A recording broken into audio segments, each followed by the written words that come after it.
Saya sebagai Kementerian Pan-RB terus mencermati gelagat dan perkembangan dinamika dalam kerangka memenuhi kebutuhan daerah, kebutuhan kementerian instansi tentang pegawai negeri sipil, termasuk P3K-nya, sehingga AS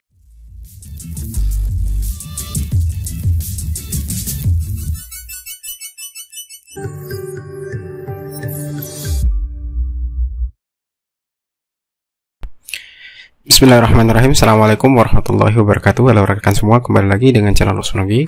Pada kesempatan yang baik ini kami kembali akan berbagi informasi terbaru dari Kemenpan RB, terkhusus bagi rekan-rekan semua yang ingin mengikuti ataupun menjadi CSN di tahun 2022, karena ada pernyataan penting ataupun terbaru yang disampaikan oleh Menpan RB bagi seluruh calon pelamar ASN di tahun 2022.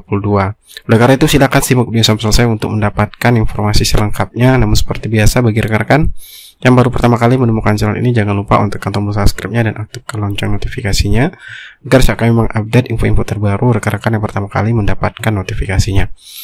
Baik, langsung saja. Untuk di tahun 2022 yang sudah kita ketahui bahwasanya pemerintah itu sudah menegaskan atau memfokuskan untuk merekrut P3K di tahun 2022, terkhusus untuk jabatan tenaga kesehatan dan juga tenaga guru. Nah, untuk tenaga kesehatan sendiri itu akan dibuka di tahun ini, yaitu untuk rencana kebutuhan P3K Pemda di tahun 2022 yang sudah disampaikan oleh Kemenpan RB untuk perhitungan kebutuhan ASN di tahun 2002, yaitu untuk tenaga kesehatan dan teknis itu mencapai 184.239, sedangkan untuk P3K jabatan fungsional guru yaitu 758.018 ya. Dan ini adalah perhitungan kebutuhan ASN di tahun 2022 sesuai dengan pernyataan pemerintah melalui Menpan RB bahwasanya di tahun 2022 ini adalah memberi kesempatan khususnya kepada honorer agar bisa juga mengikuti seleksi CSN P3K di tahun 2022. Berkaitan dengan seleksi CSN di tahun 2022, Menpan RB juga mengatakan akan memperkuat sistem pengadaan CPNS dan P3K secara keseluruhan, baik pada tahap pengumuman, seleksi kompetensi dasar atau SKD, dan bidang menggunakan CAT, penetapan hasil lahir, penetapan NIP, sampai dengan pengangkatan ASN. Hal ini dikarenakan supaya kondisi yang terjadi pada tahap ataupun seleksi CSN 2021 yang banyak mengundurkan diri itu tidak akan terjadi lagi, karena hal ini dipertegas oleh pemerintah bahwasanya pemerintah akan memberikan sanksi yang tegas bagi CPNS dan P3K yang mengundurkan diri. Dan untuk lebih jelasnya, berikut kita dengarkan pernyataan langsung dari Menpan RB bagi rekan-rekan yang akan mengikuti seleksi CSN di tahun 2022. Menjadi PNS adalah sebuah panggilan pengabdian terhadap tanah air, bangsa dan negara Indonesia, di mana prinsip pengabdian adalah apa yang dapat saya berikan kepada negara, bukan sebaliknya apa yang diberikan negara kepada saya. Konsekuensinya, salah satu mungkin penghasilan dianggap relatif kecil dibanding pegawai swasta atau kita berwira swasta.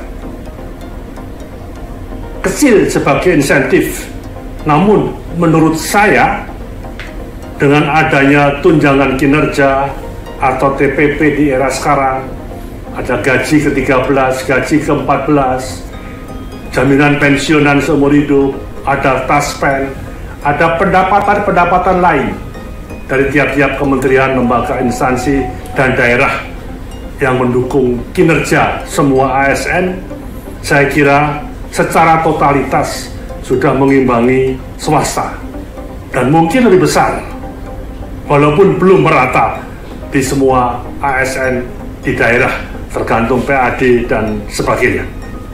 Seiring dengan waktu dan jiwa pengabdian sebagai ASN semakin terasa menurun. Ini tantangan yang harus kita tingkatkan.